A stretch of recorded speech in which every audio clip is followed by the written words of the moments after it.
My dear friend, welcome back to my channel. If you have not subscribed it, please subscribe it.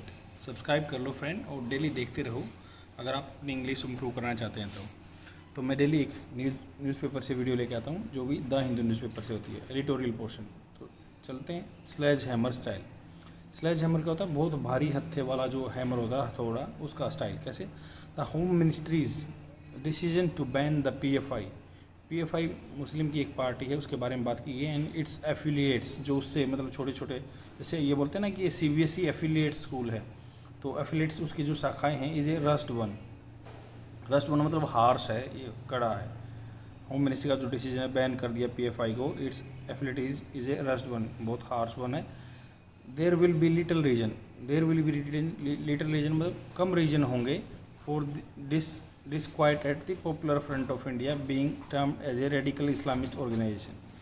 तो यहाँ पे writer बोल रहा है कि there will be little reason, बहुत कम रीजन होंगे फॉर डिस्क्वाइट होता है बंद कर देना, चुप कर देना। क्वाइट होता है चुप करना, उसको डिस्क्वाइट कर देना। At the popular front of India party का नाम है। बीइंग टर्म, इसको टर्म क्या नाम दिया गया है? ए रेडिकल इस्लामिस्ट ऑर्गेनाइजेशन, मुसलमान की रेडिकल ऑर्गेनाइजेशन है। That propagates a politics of exclusivism क्या होता है? अकेले मतलब एक्सक्लूसिव, आपने ये वर्ड सुना होगा एक्सक्लूसिव मतलब पर्टिकुलरली उसी बंदे के लिए स्पेशल।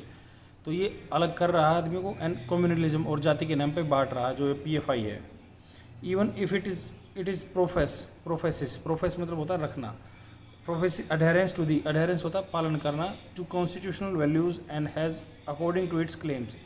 मान लो ये अगर रखता एडहेरेंस, अपना पालन करता है कॉन्स्टिट्यूशन वैल्यू का, according to its claims, taken part in social and legal activities.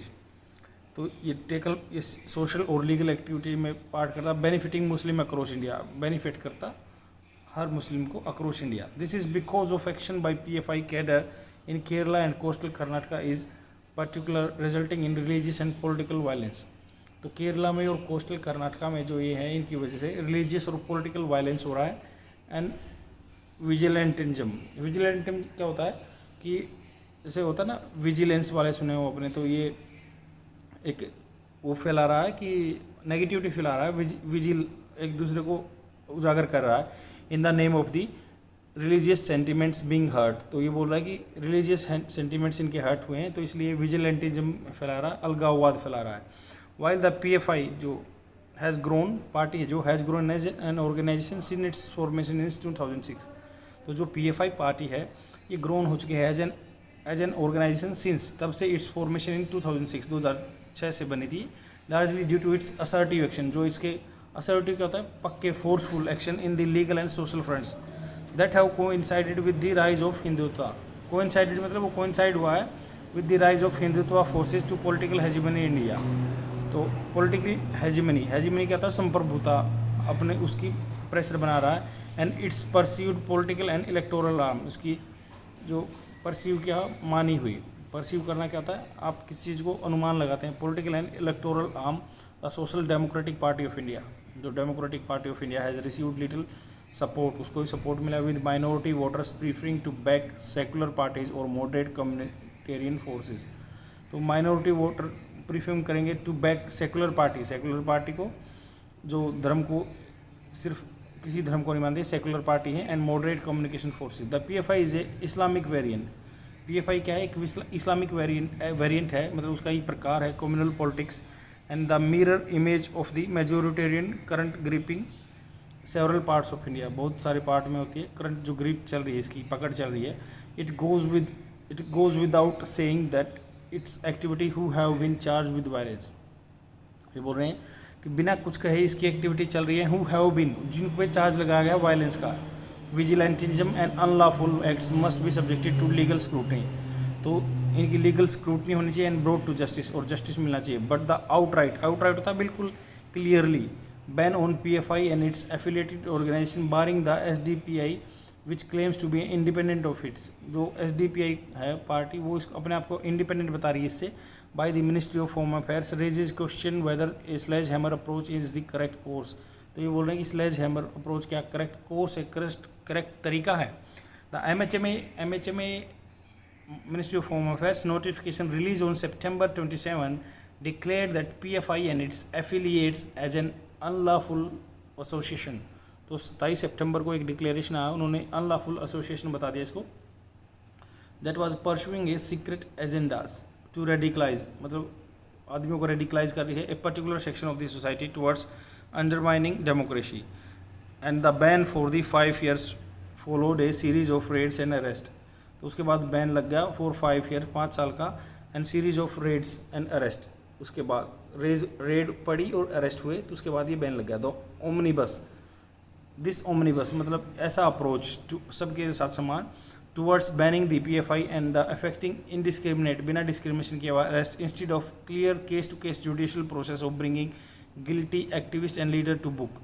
तो उनको न्याय की बुक में लेके आएगा, न्याय देगा केस टू केस बेसिस पे। Could only and up strengthening the sense of disquiet at the, disquiet क्या होता है, क्वाइट मतलब चुपचाप बैठना, डिस्क्वाइट मतलब उनको एकदम से उनके मन में या उनको बिल्कुल विचलित कर देना। कुड ओनली एंड अप, ये ऐसे एंड अप हो सकता है, strengthening the sense of disquiet at the treatment of minorities in the country. तो माइनॉरिटीज के खिलाफ गलत ट्रीटमेंट हो रहा है, ये उसको डिस्क्वाइट कर देगा। And could also further radicalisation among disaffected section, disaffected जो मतलब बिल्कुल अलग से बटे हुए हैं उनमें और डिसअफेक्शन आएगा। Deradicalisation is not just a task left to law enforcement agency, ये लॉ इन्फोर्समेंट एजेंसी का काम नहीं है। It should be the consequence होता है रिजल्ट ऑफ रीओरिएंटिंग, दोबारा से चेंज करना governance to live up to the secular values propounded by the constitution, something that has taken a beating in the recent years. Meanwhile, the organization has responded to ban the by announcing that it stands disbanded following the notification। तो ये क्या बोल रहे हैं कि the organisation has respond किया organisation ने, has responded, ये हैज़ वर्ब की third form present perfect tense, to the ban by the announcing that it stands disbanded. Disbanded मतलब ये अलग से, बैंड क्या होता है एकदम से अलगाव सा, बिल्कुल अलग से रहना, disbanded following the notification.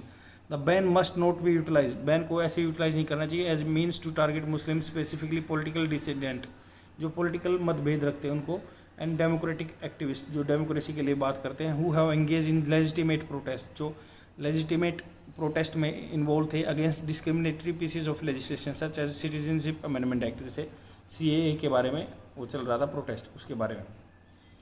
I hope आपको एडिटोरियल समझ में होगा, बहुत ही सिंपल था। Let's jump to the vocabulary word so that you can remember for the longer duration.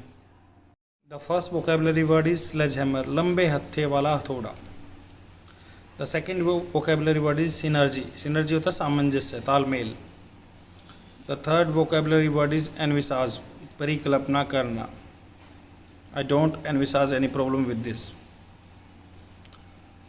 Next है स्ट्रेडल, स्ट्रेडल होता है जो टांगे फैलाकर बैठना, टू स्ट्रेडल ए चेयर।